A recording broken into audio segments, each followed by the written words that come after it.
आज अगर हमको खराज अकीदत पेश करना है उन लोगों को जिन्होंने भारत का आईन और संविधान बनाया, तो आपको ताकतवर बनना पड़ेगा, आपको अपनी सियासी लीडरशिप को बनाना पड़ेगा, आप ही की सफों से कोई आपका लीडर बनना पड़ेगा।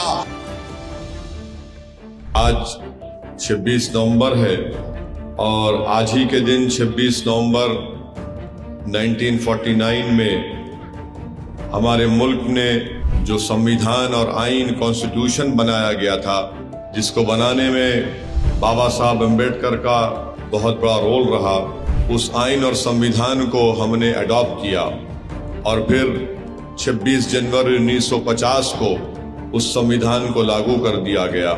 मैं ये बताना इसलिए ज़रूरी समझता हूँ कि जब हमारे बुजुर्गों ने, बाबा साहब अम्बेडकर ने संविधान को बनाया, भारत की आईन को, कॉन्स्टिट्यूशन को बनाया, तो उस संविधान को बनाने से पहले इस मुल्क में आवाज सिर्फ दौलतमंदों की थी या उन लोगों की थी जिनके पास जमीनात थी या फिर वो बड़े बड़े ऊंचे खानदान से उनका ताल्लुक होता था। मगर जब इस मुल्क को संविधान बन गया, उसका अडॉप्ट किया गया और फिर उसको लागू किया गया 26 जनवरी 1950 को, तो वही संविधान आपको और हमको इस बात की इजाजत देता है कि हम भारत की जमहूरियत में अपने हक के लिए लड़ें, हम भारत की जमहूरियत को मजबूत करें चुनाव लड़कर। और अगर ये संविधान ना होता तो असदुद्दीन ओवैसी हैदराबाद से निकलकर गुजरात और अहमदाबाद में आपके इस इलाके में नहीं आ सकता था। मेरे अजीज दोस्तों और बुजुर्गों, फख्र करो अपने आप पर, और अगर कोई आकर आपको डराता है तो आपको डरने और घबराने की जरूरत नहीं है। भारत हमारा था, हमारा है और रहेगा। हमको कोई देशभक्ति के सर्टिफिकेट नरेंद्र मोदी, अमित शाह से लेने की जरूरत नहीं है। ये कोई नहीं था जब हम इस मुल्क के लिए लड़ रहे थे। संविधान बना तो बाबा साहब अम्बेडकर ने संविधान बनाया। अगर बाबा साहब नहीं होते तो संविधान नहीं बनता।